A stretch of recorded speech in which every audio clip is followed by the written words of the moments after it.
एक बड़ी खबर आ रही है, आपको बता दें नेशनल हेराल्ड केस में कार्रवाई की गई है। नेशनल हेराल्ड केस में ईडी का एक्शन, बड़ी खबर इस समय हम आपको बता रहे हैं। नेशनल हेराल्ड केस में कार्रवाई हुई है। नेशनल हेराल्ड केस में ईडी ने एक्शन लिया है।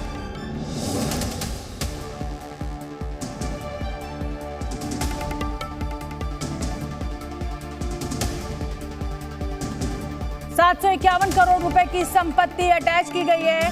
हेराल्ड केस में ये बड़ा एक्शन अब लिया गया है ईडी के द्वारा। तो नेशनल हेराल्ड केस में ईडी, जितेंद्र शर्मा मेरे साथ ज्यादा अपडेट लिए हुए जुड़ रहे हैं। जितेंद्र, बताइए क्या अपडेट है? ईडी ने कार्रवाई करते हुए एजेएल यानी कि एसोसिएटेड जर्नल्स लिमिटेड की 751.9 करोड़ रुपए की जो संपत्ति है उसको अटैच कर लिया है।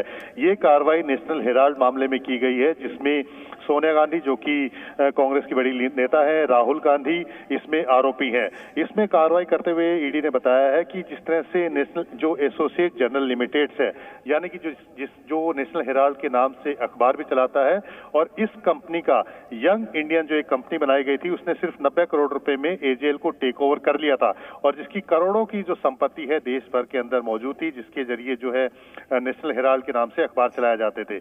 तो यंग इंडियन के जो 90.21 करोड़ के जो शेयर्स हैं, जिस फॉर्म में एजेएल को खरीदा गया था, वो 90 करोड़ के शेयर्स हैं, उसको अटैच किया गया है। इसके अलावा 661 करोड़ की जो प्रॉपर्टीज हैं, जो कि दिल्ली, मुंबई और लखनऊ में अलग अलग जगह पर जो बनाई गई थी प्रॉपर्टीज, उस प्रॉपर्टीज में से तो 661 करोड़ रुपए की जो प्रॉपर्टी है उसको भी ईडी ने अटैच कर लिया है।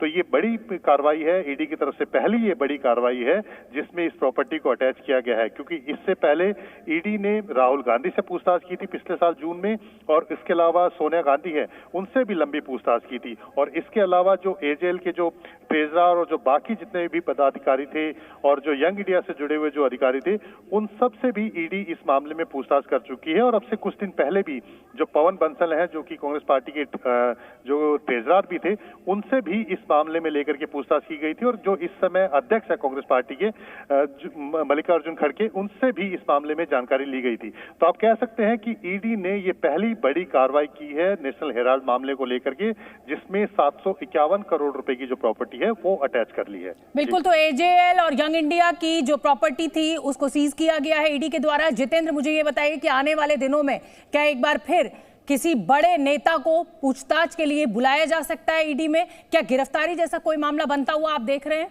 देखिए, जब ईडी किसी मामले को लेकर के कोई अटैचमेंट करती है, तो इसका मतलब आप समझ लीजिए कि उसमें आगे भी कुछ ना कुछ कार्रवाई जल्द ही होने वाली है।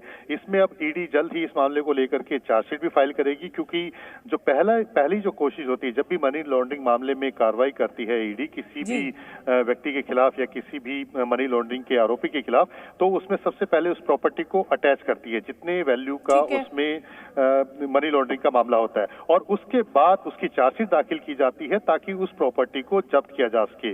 और जिस तरह के जो सोर्सेज के हवाले से खबर मिल रही है, आने वाले दिनों में फिर से जो दोनों आरोपी हैं जो इस मामले को लेकर के हैं, उनको फिर से पूछताछ के लिए बुलाया जा सकता है, क्योंकि जब इससे पहले पूछताछ की गई थी तो उसमें काफी सारी ऐसी बातें निकल करके आई थी जो जांच से जुड़े हुए तथ्य और जो उनकी बातें थी उससे मेल नहीं खाती। ठीक है जितेंद्र, बहुत बहुत धन्यवाद आपका इस पूरे अपडेट के लिए।